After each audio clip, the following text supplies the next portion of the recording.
It's your Frontier opening bell. Hello, everyone, and welcome to a brand new Business and Markets Week. I am Bosin Omofai, and this is how the market closed on Friday. Nigeria, the stock exchange NGX managed a 1.09% jump, roughly around 44,000, but was able to get that just by a few notches. The BRVM fell by 0.1%.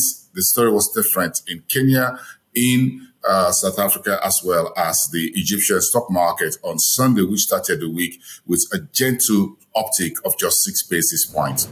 Let's get into some of the big stories within the East African community and the whole talk about the Capital Market Authority now issuing a notice that it will henceforth license crypto exchanges and operators within the Kenyan space.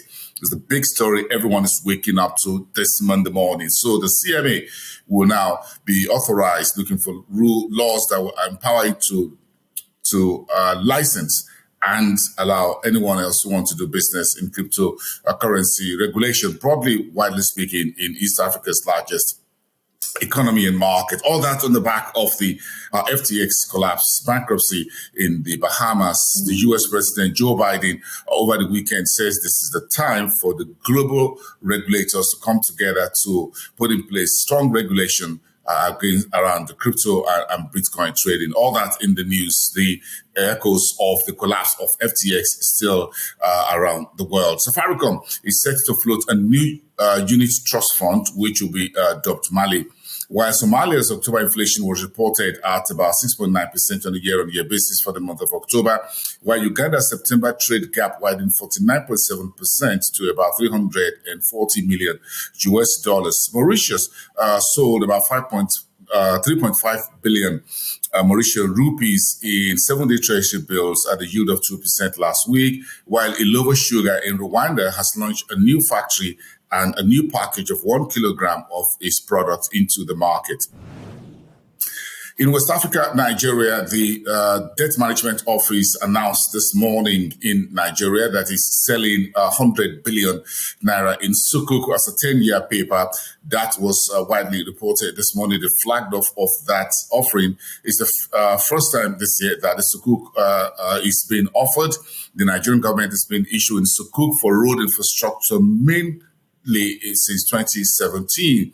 That's basically what the debt office has just announced. That is coming to investors within the Nigeria space, 100 billion, a 10-year paper. The central bank final monetary policy meeting for 2022 is taking place starting this morning, will end tomorrow with an announcement at about 2:30 Nigerian time. Tomorrow is the final meeting for the year. Some analysts are forecasting that it's time for the Central Bank of Nigeria to decelerate on interest rate hike because inflation continued to go on the upside. October inflation came in at about a little above 21% just last week. The IMF concluded its Article 4 consultation report on Nigeria and says the country's fiscal deficit may hit about 6.2% of GDP by the end of the year.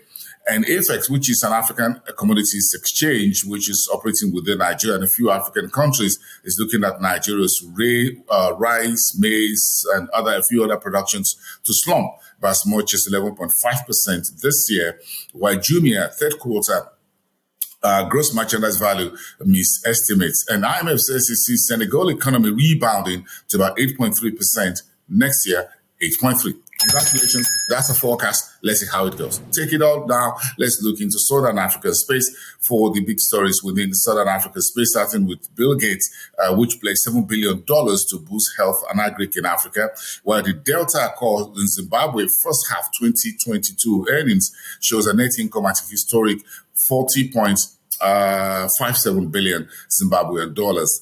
An Eco Atlantic oil well in northern Cape Coast of South Africa comes up dry. There's no single oil in the whole. Too bad. Total Energies is planning exploration of the South Africa's west coast. There's still a whole lot of drilling around off the coast of South Africa, and Total Energy is still digging furiously there for hydrocarbon. And ExxonMobil says Angola's discovery signals a new wave of upstream investment. This is still coming all the way through in the week that the COP27 was concluded in Sharm el-Sheikh in Egypt with a final agreement on how to deal with fossil fuel. The final agreement did not come down hard as expected on fossil fuel, but there's still a whole lot of gap to be filled. But we have an agreement at least in place. COP27 is now behind us. Let's check with the North African economies and the markets to start the new week, the final full economy, business and markets week in the month of November. Chart oil revenue up by about 17.4% in the second quarter, while Bloomberg says he's planning his first new Economic Gateway Africa conference in Marrakesh in Morocco. That will be early in 2023. While Egyptian experts' remittances back home was around $20.9 billion in the first 8 months of the year. That's January to the end of August. While the Central Bank of Egypt is launching a financial capability barometer for Moroccans. That's the stories this morning. Get your Frontier opening bell up and running for the new week. We wish you a profitable week ahead. I am Boostin Omafai. I'll see you next time.